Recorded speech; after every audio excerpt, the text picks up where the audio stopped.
नमस्कार दोस्तों, मेरे चैनल में आपका फिर से स्वागत है। आज हम बात करेंगे, क्या यह पौधा वास्तव में लक्ष्मी कमल है? अगर मैं यह पौधा खरीदूं तो क्या यह धन और समृद्धि लाएगा?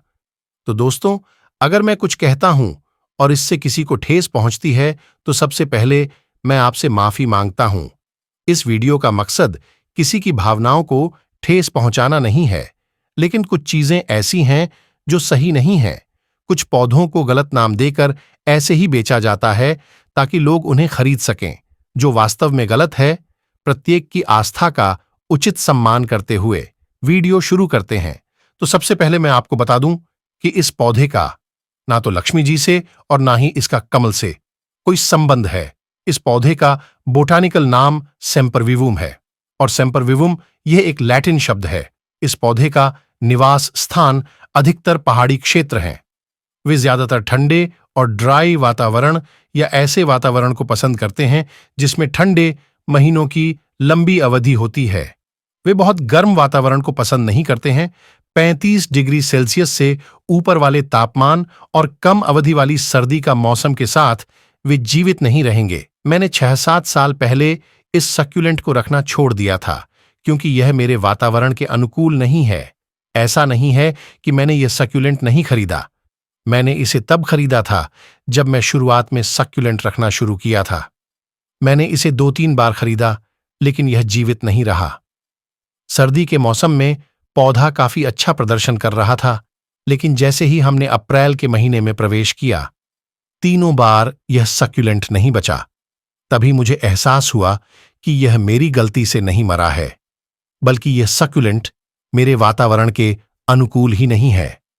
अब इस सक्यूलेंट की आवश्यकताओं के बारे में थोड़ा और बात करते हैं। अब जैसा कि मैंने बताया कि वे पहाड़ी क्षेत्रों में निवास करते हैं, इसलिए इनकी मिट्टी बहुत अलग है। मैं कहूंगा कि यह मिट्टी कम और पत्थरीला मिश्रण अधिक है। वे सूखा और फ्रॉस्ट सहन कर सकते हैं। याद रखें कि उन्हें मिट्टी में अधिक नमी पसंद नहीं है। यदि मिट्टी में अत्यधिक नमी है तो इस बात की बहुत अधिक संभावना है कि यह सक्यूलेंट पौधा 24 घंटों के भीतर सड़ जाएगा। यदि आपका वातावरण उनके लिए उपयुक्त है तो बहुत ढीला, झरझरा, अच्छी जल निकासी वाला, पोषक तत्वों से कम, पत्थरीला, रेतीला, बहुत थोड़ी सी मिट्टी वाली मिश्रण बनाएं। उत्तराखंड, ऊटी, मुन्नार, पूर्वोत्तर जैसे हिल स्टेशनों के लोग भाग्यशाली हैं क्योंकि वे इस सक्यूलेंट को आसानी से उगा सकते हैं। मैं इस सक्यूलेंट के बारे में कुछ और फैक्ट्स आपके साथ शेयर करूंगा। इस सक्यूलेंट को पत्तियों द्वारा प्रोपेगेट नहीं किया जा सकता। इस सक्यूलेंट पौधे को केवल ऑफसेट्स को अलग करके ही बढ़ाया जा सकता है। जैसा कि आप इस फोटो में देख रहे हैं, इसमें पतले स्टेम के साथ छोटे छोटे सक्यूलेंट्स लगे होंगे। लेकिन अलग करने से पहले यह सुनिश्चित कर लें कि बेबी सक्यूलेंट्स का आकार ठीक ठाक हो, लगभग 2 सेंटीमीटर। इस सक्यूलेंट पौधे को ग्रो लाइट के साथ भी घर के अंदर नहीं उगाया जा सकता। इसे कम से कम 6 से 7 घंटे की मॉर्निंग डायरेक्ट सनलाइट और फिर इनडायरेक्ट ब्राइट लाइट, अच्छी तीव्रता वाली बाहरी वातावरण की आवश्यकता होती है। सेम्परविवुम के बारे में एक और बहुत महत्वपूर्ण बात यह है कि यह एक मोनोकर्पिक सक्यूलेंट है। इसका मतलब है कि यह अपने जीवन काल में केवल एक बार फूल लगाता है और फूल खिलने में कुछ महीने लगते हैं। एक बार जब इस सक्यूलेंट पर फूल खिलेंगे तो मदर प्लांट मर जाएगी, लेकिन चिंता मत करो, मरने से पहले वह कई ऑफसेट्स लगाएगी। नई पीढ़ी जारी रहेगी, लेकिन मदर प्लांट मर जाएगी। इसके अलावा सभी सक्यूलेंट्स पौधे मोनोकार्पिक नहीं होते हैं। केवल कुछ जैसे सेम्परविवुम, आयोनियम, अगावे आदि और अधिकांश अन्य सक्यूलेंट्स पॉलीकार्पिक होते हैं, जैसे इचेवेरिया, ग्राप्टोसीडम, ग्राप्टोपेटालम, सैडम आदि। ये सभी पॉलीकार्पिक हैं।